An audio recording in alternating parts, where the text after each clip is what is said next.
These are the 10 richest clubs in the world. And this man here is the richest man in Europe and the second richest man in the world, Bernard Arnault, finally stepping into the world of football. With his level of wealth, he could easily buy all 10 of these clubs. And even after that, he would still have more than 100 billion euros left. Bernard Arnault is simply another level of rich. Comparing him to the other billionaire club owners makes no sense because he is far above them in terms of fortune. He is almost in the same league as entire states that finance clubs like PSG or Manchester City. But instead of following that same path, the Arnault family chose something completely different. They picked a small club in France's second division, a club that seems cursed for 50 years, Paris FC. And even though the Arnault family is ultra-wealthy, their plan is not to spend billions and sign superstars right away. No, their strategy is quiet, calculated, and precise. And the craziest part?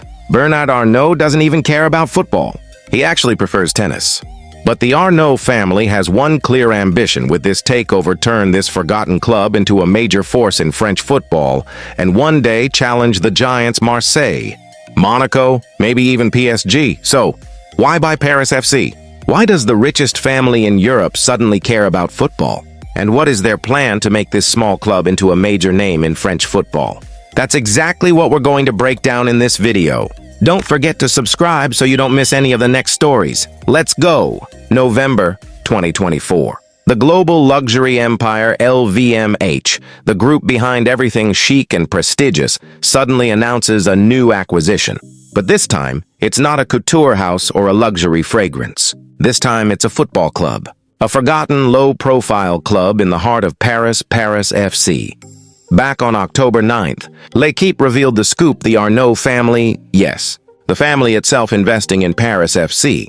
At the same time, Red Bull's sports division would also be taking a stake in the capital. This is a true clash of two worlds. On one side, Paris FC, whose biggest achievement is an amateur title in 2006.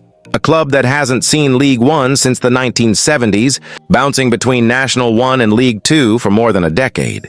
And on the other side, LVMH, one of the most powerful companies on the planet. 75 luxury brands, 5 global business sectors, nearly 85 billion euros in revenue, all under the control of the Arnault family, which owns 48% of the empire.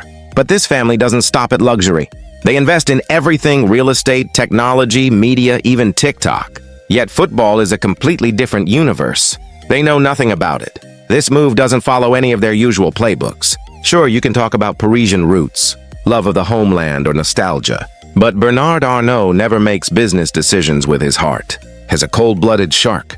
His empire was built on calculated, intelligent, ruthless choices. And as we said, he prefers tennis. But standing right beside him is the real main character of this story, his eldest son, Antoine Arnault. Unlike his father, Antoine is a passionate football fan and a die-hard Liverpool supporter. For years, he's been saying that the luxury industry underestimates football's power. When he became head of communications at Louis Vuitton, he put his vision into action, connecting luxury with football. And once he took control of LVMH's global communication, luxury didn't just collaborate with football, it conquered it from A to Z. Antoine's strategy worked. LVMH went big in 2023.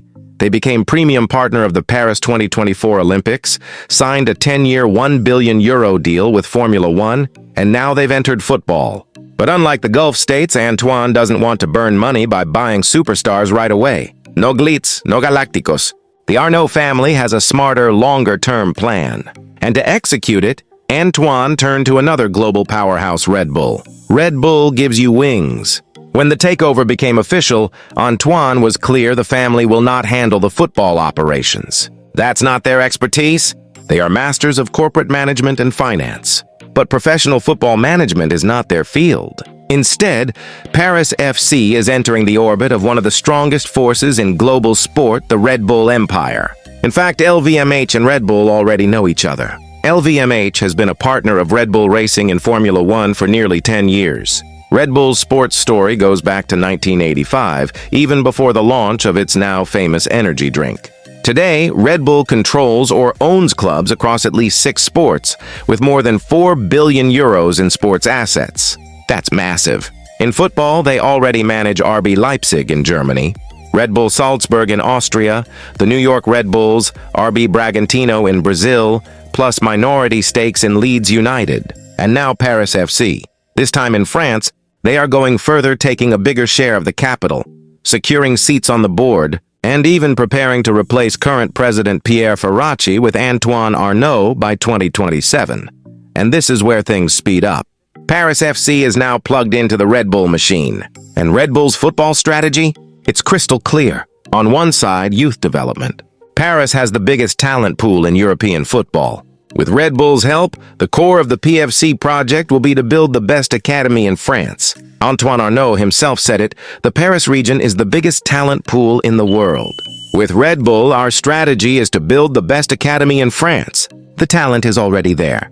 What Paris FC has lacked for decades are strong facilities, top coaching, and real infrastructure. On the other side, scouting young players with massive potential. The goal is to develop them, sell them for big profits, and keep the cycle going. It's the same model that made fortunes with players like Dominic Szoboszlai, Dayot Upamecano, Ibrahima Konate, and Naby Keita, all graduates of Red Bull's system in Salzburg and Leipzig. The goal is long-term develop youth, recruit hidden gems, sell for profit, and keep building. And Paris FC's academy, though flawed, already exists. No need to start from scratch. This project also comes at a turning point. In January, Jurgen Klopp, after leaving Liverpool, became head of sport for the entire Red Bull group. And he personally pushed for Paris FC to move into a brand new stadium just 30 meters from the Parc des Princes. Klopp is directly involved. The project isn't just about sporting performance. It's about building a sustainable, commercially powerful football business. And the model works. Red Bull already proved it. RB Leipzig came out of nowhere and is now a Bundesliga powerhouse. Salzburg dominates Austria and plays Champions League almost every year. And now, Paris FC freshly promoted to Ligue 1 for the 2025-26 season. Backed by the Arnault family, the club announced a record budget between 120 and 130 million euros. Of that, 60 to 70 million will go straight into the transfer market. That's colossal for a newly promoted team. This instantly makes Paris FC a major transfer player, right behind PSG, Marseille, and Monaco. The first signings, Noah Sanghi and Moses Simon, already show the ambition. Antoine Arnault and Red Bull are closely following every target. The aim is to balance youth with experience. But Paris FC is not here for hype. They are here for patience, strategy, and consistency. Antoine Arnault has no intention of starting a war with PSG.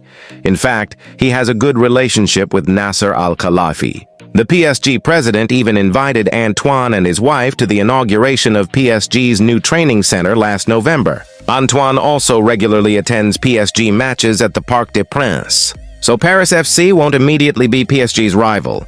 But Paris will finally have its own derby, just like London, Barcelona, or Milan. For PSG, anything that boosts Ligue 1's competitiveness is a positive. So no rivalry, at least not yet. Because yes, another key part of the PFC plan is their new stadium built just one street away from the Parc des Princes, meaning the PSG-Paris FC derby will become the closest derby in all of Europe. But Paris FC is stepping into Ligue 1 carefully. They're not announcing a 300 million euro transfer spree. They're not declaring European ambitions in year one. The Arnauts and Red Bull want time. Time to settle into French football.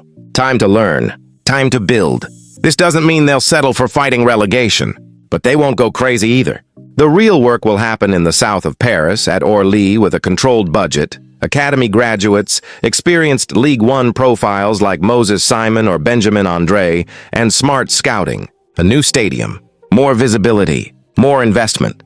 And above all, a clear identity different from PSG, not a global brand, not an instant superstar machine, but a local, community-driven club built on development. And honestly, with the Arnault family on one side, Red Bull on the other, and Jurgen Klopp overseeing everything, this might be the scariest football project France has seen in decades. But only the future will tell.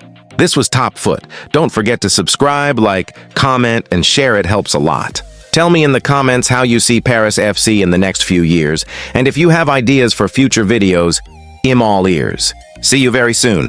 Ciao, friends!